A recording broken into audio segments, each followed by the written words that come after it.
परभनी शहर का मशहूर beauty parlour Sana beauty parlour. हमारे यहाँ facial, eyebrow, waxing, pedicure, manicure, hair cutting, hair colour, hair straightening, keratin, hair smoothing, hair spa, body spa, कान टोचना, makeup, दुल्हन मेकअप सभी किए जाते हैं और वो भी बेस्ट क्वालिटी के साथ कम दाम में। एक बार जरूर आए और सेवा का मौका दे।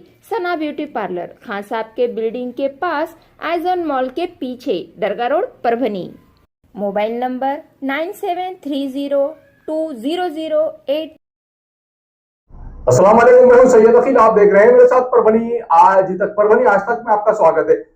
हालात हाजिर पर जिस तरह से बात करनी है, हमारे साथ में अजमत खान साहब है, जो सामाजिक कार्यकर्ता होने के बावजूद ये फिक्रमंद रहते हैं कि देश में हर कौम के लोग किस तरह से एक दूसरे से जुड़कर रहें। और जो विषय चल रहा है, हकीकत में राजाओं का, रजवाड़ों का जो दौर था वो दौर अब खत्म हो चुका है, लेकिन राजा रजवाड़ों ने जो काम किए हैं वो आज भी पूरे भारत देश में मशहूर हैं। उनके काम किए हुए, जैसे ताजमहल हो गया, उसी के साथ में दिल्ली का लाल किला हो गया, ऐसी कई मिसालें यहाँ पर मौजूद हैं। और यही नहीं, इसके अलावा सोमनाथ का मंदिर भी मशहूर है। ऐसे कई मंदिर हैं, ऐसे कई मसाजिद है और ऐसी कई इमारतें हैं जो राजा और रजवाड़ों ने बनाए थे और उसके बाद में अंग्रेजों ने उन्हें लूट कर यहाँ से पूरी तरह से उनमें जो हीरे और जवाहरात थे वो निकाल कर ले गए। और जो भारत देश हमारी सोने की चिड़िया थी, इस चिड़िया से पूरी तरह से सोना लूट कर लेकर गए और यहाँ पर छोड़ गए सिर्फ नफरत, हिंदू मुस्लिम और जातिवाद और कास्टिज्म।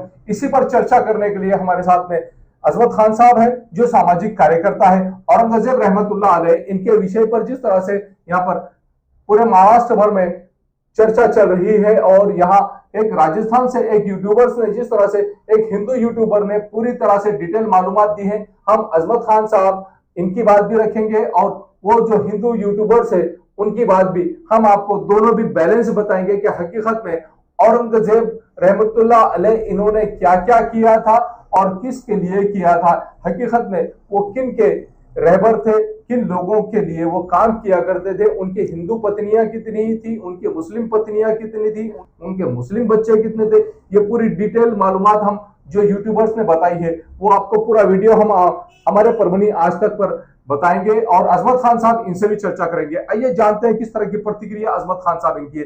अजमत खान साहब, परभनी आज तक के स्टूडियो में आपका स्वागत है। किस तरह से आप देखते हैं इस बात को? अस्सलाम वालेकुम। परभनी आज तक का स्टूडियो में अल्हम्दुलिल्लाह फिर एक बार इस्तेमाल किए हमारे शहर, और मैं भी हाथ पे कुछ बताना चाह रहा हूँ। देखिए, आज चर्चा चल रही थी फिल्म की। अच्छा, फिल्म तो कई आएंगे जाएंगे फिल्मों, और वो फिल्म जब चालू होती उससे पहले खुद लिखता कि ये फिल्म हकीकत से कोई इसका सरोकार नहीं है, ये इंटरटेनमेंट के लिए, एक पब्लिक के लिए फिल्म बनाई हुई है। आप फिल्म देखिए तो अच्छा। खैर, अब आज का जो उन्वान है या मौजूद है, जो चर्चा है, वो है औरंगजेब रहमतुल्लाह अलैह। अब औरंगजेब रहमतुल्लाह के दो तस्वीरें हैं। एक तस्वीर जो है वो एक मुसलमान थे और वो सुन्नी मुसलमान थे। पहले शिया और सुन्नी दो फिरके थे, तबलीगी, देवबंदी, ये वो, उसके प्रेम में कुछ नहीं था, ये सब बात के फिरके आए हुए हैं। और ये दो फिरके थे, एक सुन्नी और एक शिया। और सुन्नी 75, 80, 85, 90% थे और 10 से 15% शिया थे। लोग पसंद भी इसलिए करते थे और वो सुन्नी को फॉलो। इस्लाम एक ही है, मजहब एक ही है, कुरान एक ही है, हदीस एक ही है, अल्लाह एक ही है, अल्लाह के अहकाम, रसूल की हदीस सब एक ही है, उसमें कोई फर्क नहीं है।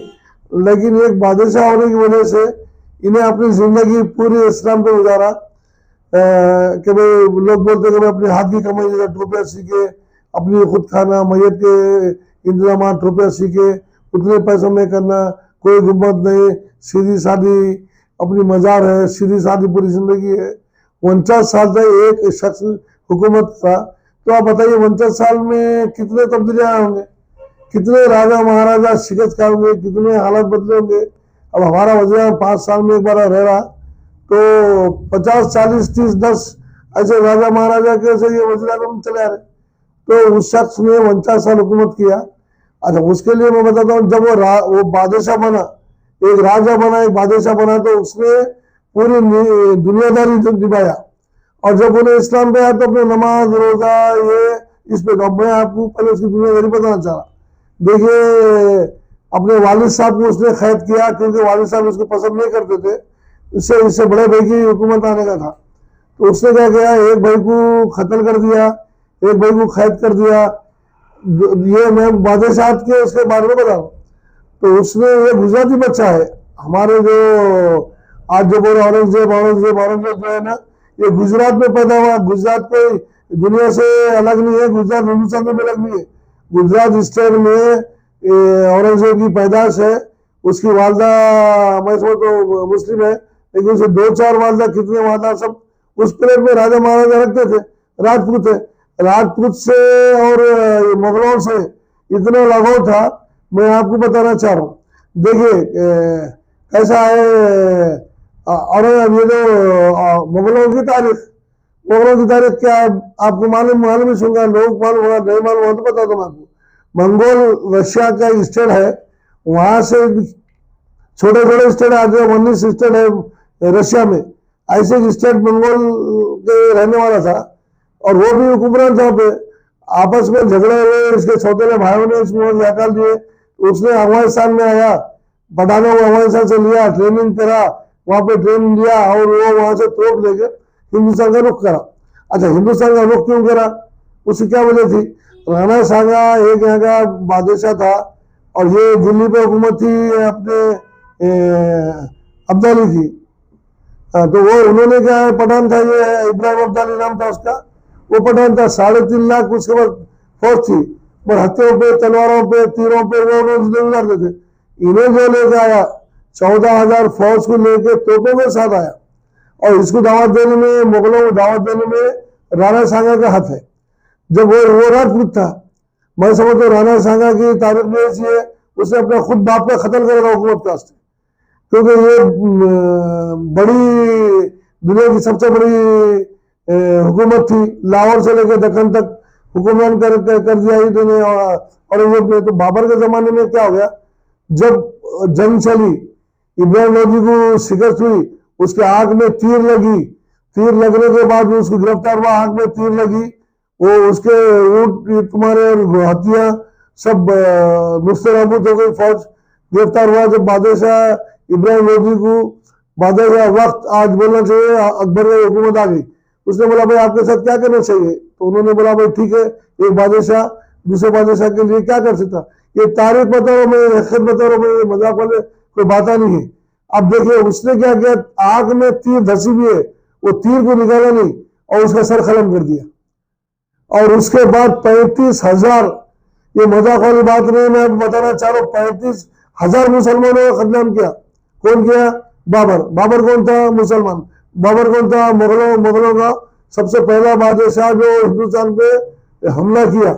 और राणा सांगा ये मतलब से रहा था कि भाई ठीक है, चलो साहब आप तो अपनी, आप ये तो इब्राहिम लोधी की शिकस्त हो गई, आप अपने देश को जाइए और हमारी हुकूमत करो। उसने पकड़ के राणा सांगा का भी कत्ल कर दिया, और राणा सांगा का कत्ल करने में भी पूरे राजपूत है।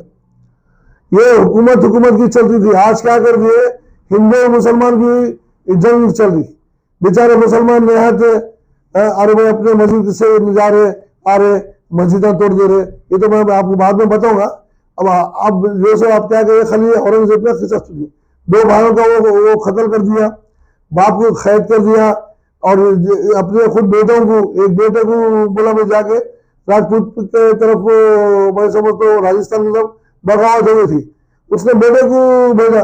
तो उसकी बहू खुद क्या राजस्थानी राजपूत थी। वो लोगों ने बोले भाई ठीक है, तू हमारा दामाद है, हम तेरे से जंग क्या करेंगे। तो उसने उनके साथ मिलकर भाग गया। तो ऐसे हालात वाकई 50 साल में उसके कई वाक़े थे ऐसे। तो होता क्या था, छोटे छोटे राजा महाराजा नवाबा स्टेट अपने रखते थे, और जो भी बादशाह था उसके साथ जुड़ते थे। इसने भी क्या, औरंगजेब ने भी क्या किया। और अगर किसी को नहीं मालूम होगा, एक तारीफ बता रहा हूं मैं, हकीकत में कोई मजाक नहीं है।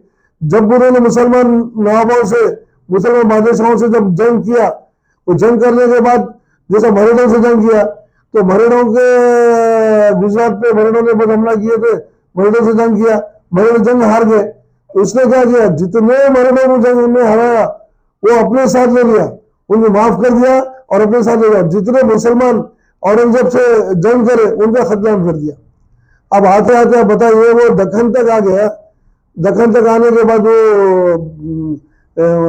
दक्कन तक आने के बाद दक्कन किसकी हुकूमत थी? तारा शाह की हुकूमत थी, कुतुब शाह के खानदान के लोगों की हुकूमत थी। तो औरंगजेब रहमतुल्लाह अलैह, मैं भी बोल रहा हूँ, आए किस लिए थे? हैदराबाद को क्या बगारे बैगन बिरयानी खाने का, तफरी खेलने का चाहता था? हैदराबाद में भी आके नुसरामत कर दिया। कई पठान, कई बड़े सोल्जर थे कुतुब शाह हुकूमत में, उनका कत्लेआम कर दिया। तो ये जंग, ये बादशाह का था, हिंदू मुसलमान की जंग में थी। आज क्या कर रहे? आज 10 साल 15 साल से हिंदू मुसलमान, होली आई हिंदू मुसलमान, दिवाली हिंदू मुसलमान, ईद है हिंदू मुसलमान, जुम्मा हिंदू मुसलमान। अरे बेवकूफो, मुसलमान 1200 साल पहले, 1000 साल पहले हिंदुस्तान में आए थे। उससे पहले किसकी हुकूमत थी? किसके जरिए चले? कौन किसके बेटियां उठाए? कौन किसका खतलाम करे? हिंदुओं का, राजपूतों का यह खेल चलता था। हुकूमत में कभी भी हो, बादशाह के वक्त में उसके साथ में हिंदू भी थे, मुसलमान भी थे। मैं शिवाजी महाराज के बारे में, उनके नस्ल के बारे में इंशाल्लाह डिटेल से बोलूंगा। इस पे बोले तो आप वो डिस्टर्ब होगा। ये औरंगजेब का बोल दिया, ठीक है। अभी देखो आगे मैं आपको बताना चाह रहा हूँ, आज की हुकूमत में जो हुकूमत कर रहे उनके बारे में बताना चाहता हूँ मैं आपको। हाँ, और मैं आपको क्या बताना चाह रहा हूँ, देखिए औरंगजेब के ऊपर इल्जाम है कि उसने मंदिर तोड़ा।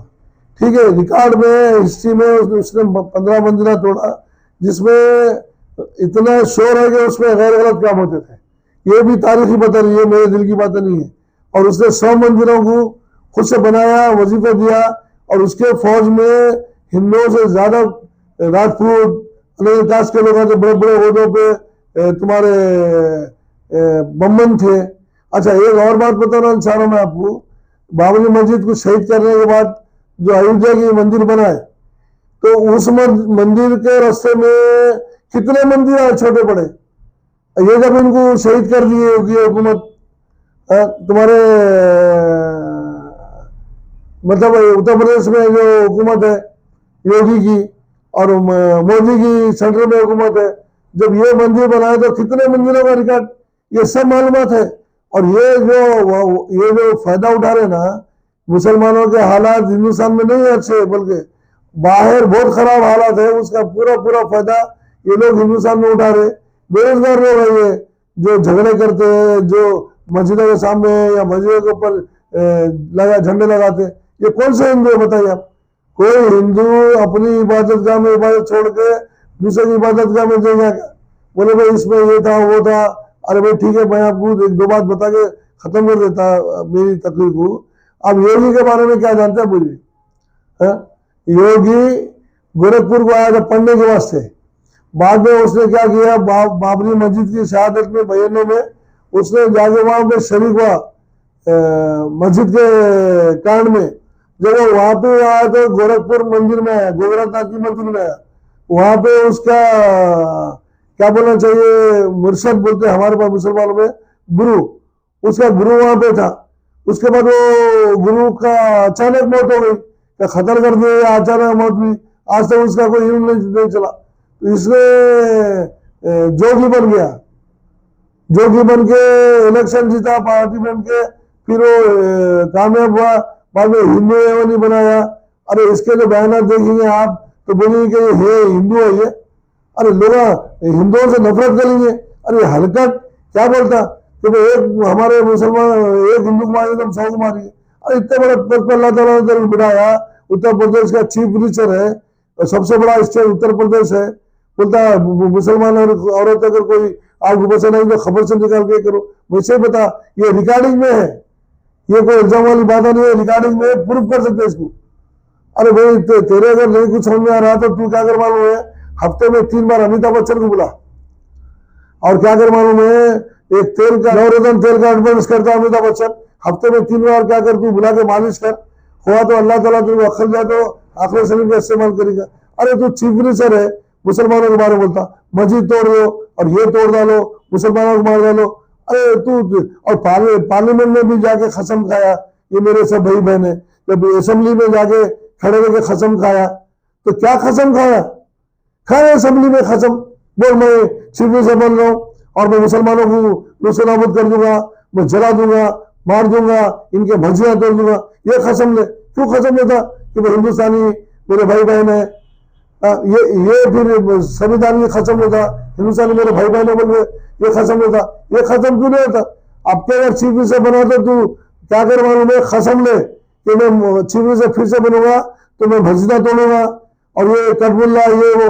अरे कोई तहजीब तमीज अखलाक अदब है क्या? कटबुल्ला किसको बोलते हैं? कटबुल्ला में तो बताओ बाद में किसको बोलते हैं? ये तकलीफ बड़ी होगी। पर्सनल योगी साहब मैं आपके बारे में बोलूंगा। और कटबुल्ला सुने, बैगन के बाल चकने लग गए, ये उर्दू लफ्ज जो है ना, ये सब मैं बताऊंगा ये कौन से लफ्ज है और किसको जानने जाते होंगे। ठीक है सर, आपका बहुत बहुत शुक्रिया। ये मेरी हिम्मत अफजाई करते हैं आप लोग, रिकॉर्ड करके पब्लिक तक। ये मैं पहली बार बोल रहा हूँ, ये जितना है ना मैं ऐसे तकलीफ करूंगा जितना हो सकता है। ये इसको क्या करो आप, एक दूसरे को पहुंचाते जाओ। अरे मेरे हिंदू भाई बोलते हैं, सुने क्या, ऐसा नहीं कि मेरे हिंदू भाई नहीं बोल के। मैं 28 साल की उम्र में स्टूडियो में काम करता था, वो कृष्णा के पास, तो उसका गाँव है बुरीपालम। सिर्फ एक मुसलमान में काम करने गया, जाके मंदिरों में मैंने लाइट लगाया, फैन लगाया, और मैं अकेला घर में उनके साथ में एक मुसलमान, उसके आगे तेनाली है, आगे कौन मुसलमान है, वो है। लेकिन जो बुरीपालम गाँव है कृष्णा का, सुपर कृष्णा महेश बाबू का, एक भी मुसलमान जाके वहां कई दिन तक रह के काम करके आता था। नहीं बोलना चाहिए। और जुम्मा आ रहा, जुम्मा जुम्मा ईद उल मुमिनीन है, जुम्मा मुसलमानों के बहुत बड़ा इबादत का दिन था। अपनी इबादत से इबादत करो, फजलों को जाओ इन साबरीन। ये लोग इशू करते 8 दिन से 10 दिन से जुम्मा जुम्मा जुम्मा कर रहे। अरे जुम्मे कहीं आ रहे कहीं जा रहे, होली भी कहीं आई कहीं गई। और ये बहाना देना, ये करना, लोगों टेंशनों में रखना, ये सब खत्म करो भाई मेरे। मुसलमान मुसलमान कारोबार में करो, हिंदू अपने कारोबार में करो, उन अपनी इबादत में जाओ, ये अपनी इबादत में जाएंगे। तो खैर इंशाल्लाह, अस्सलाम वालेकुम। अजमत खान साहब जो मालूमात दे रहे थे कि औरंगजेब रहमतुल्लाह अलैह इनकी हिस्ट्री बता रहे थे, और यही नहीं, हकीकत में यहाँ पर हमने हिंदुस्तान में भाईचारगी बनाकर किस तरह से रहना चाहिए, और हिंदू मुस्लिम के आपस में झगड़े करने से बेहतर यह है कि हिंदू और मुसलमानों ने एक जगह एक प्लेटफॉर्म पर आकर अपने कारोबार करना चाहिए, और एक दूसरे के सुख दुख में भी एक दूसरे के साथ देना चाहिए। यही इंसानियत है, और यही मालूमात इस वक्त अजमत खान साहब ने अपने वीडियो के जरिए से दी है। अगर आप पहली बार हमारा चैनल देख रहे हैं तो ऐसी सूरत में आप हमारे चैनल को सब्सक्राइब जरूर कर ले, और सब्सक्राइब करने के बाद में बेल आइकन का बटन जरूर दबाएं। उसी के साथ आप हमारे चैनल को लाइक करें, शेयर करें और कमेंट करना ना भूलें। आप हमें Facebook, Twitter, Instagram, Telegram, WhatsApp और यूट्यूब पर भी फॉलो कर सकते हैं। मुझे दीजिए इजाजत। जय हिंद। शादी हो या एंगेजमेंट, छिला हो या जुमागी, मीटिंग हो या कुछ और, परभनी शहर में तो भैया सिर्फ एक ही नाम, फैसल फंक्शन हॉल, दरगाह रोड, फैसल कॉलोनी, जमीर पॉइंट, परभनी। बुकिंग शुरू है, जल्द ही संपर्क करें। Syed Muzammil, mobile number 8177941481, second number 9922855585। Faisal function hall की खुसूसियत, 2 व्हीलर 4 व्हीलर के लिए भरपूर पार्किंग व्यवस्था, लेडीज के लिए पर्दे का माकूल इंतजाम और सेपरेट कुशादा हॉल, जेंट्स के लिए separate hall, separate washroom, ladies के लिए सेपरेट हॉल, माकूल पानी का इंतजाम, दरगाह से करीब, सबसे कम बजट में। विजिट जरूर कीजिए। आज परभनी शहर में अगर आपको एसी बिठाना है तो ऐसी सूरत में आपको फिक्र करने की जरूरत नहीं। Cool point refrigeration and sales और service centre, RR tower, bus stand road, Parbhani. इसमें मोबाइल नंबर शेख फैजान साहब, इनका मोबाइल नंबर 8482852927। उसी के साथ सेकंड नंबर 7875849786। इन नंबर पर कॉल कीजिए और शेख फैजान साहब इन्हें आपके एसी की सर्विसिंग के लिए, और अगर आपको सेकंड एसी उसी के साथ में रेफ्रिजरेशन अगर आपको होना, तो ऐसी सूरत में आपने RR टावर यहाँ के cool point refrigeration and AC sales and service centre पर जरूर कांटेक्ट करें। याद रहे, एसी के बगैर कुछ नहीं। एसी है तो गर्मी में भी कूल है। अगर आपके घर में एसी लगा हुआ है और आपको अगर उसे रिपेयरिंग कराना है, तो ऐसी सूरत में शेख फैजान इन्हें कॉल कीजिए। और अगर आप कॉल नहीं कर सकते हैं, अगर आपको एड्रेस चाहिए, तो address cool point refrigeration and AC sales and service centre, RR tower, bus stand road, Parbhani. याद रखिए, ये सर्विस आप लोगों के लिए स्पेशली, और आप लोगों के लिए अगर आप इस कॉल के जरिए से, अगर आप इस ऐड के जरिए से cool point refrigeration and AC centre पर जाएंगे तो आपको विशेष तौर से डिस्काउंट ऑफर भी दिया जाएगा। इस बात का खास तौर से ख्याल रखिए। Cool point refrigeration and AC sales and service centre, RR tower, bus stand road, Parbhani. Second AC अगर आपको खरीदना है तो वाजबी दाम में और बहुत अच्छी क्वालिटी के सेकंड एसी, उसी के साथ में रेफ्रिजरेशन, आपको हर कंपनी के एसी और फ्रिज और रेफ्रिजरेशन मिलेंगे। याद रखिए, आप cool point refrigeration and AC sales and service centre पर एक बार जरूर आए। R R tower, bus stand. Parbhani शहर का मशहूर beauty parlour Sana beauty parlour. हमारे यहाँ facial, eyebrow, waxing, pedicure, manicure, hair cutting, hair colour, hair straightening, keratin, hair smoothing, hair spa, body spa, कान टोचना, मेकअप, दुल्हन मेकअप सभी किए जाते हैं और वो भी बेस्ट क्वालिटी के साथ कम दाम में। एक बार जरूर आएं और सेवा का मौका दें। सना ब्यूटी पार्लर, खान साहब के बिल्डिंग के पास, आइजॉन मॉल के पीछे, दरगाह रोड, परभनी। Mobile number 9730200824।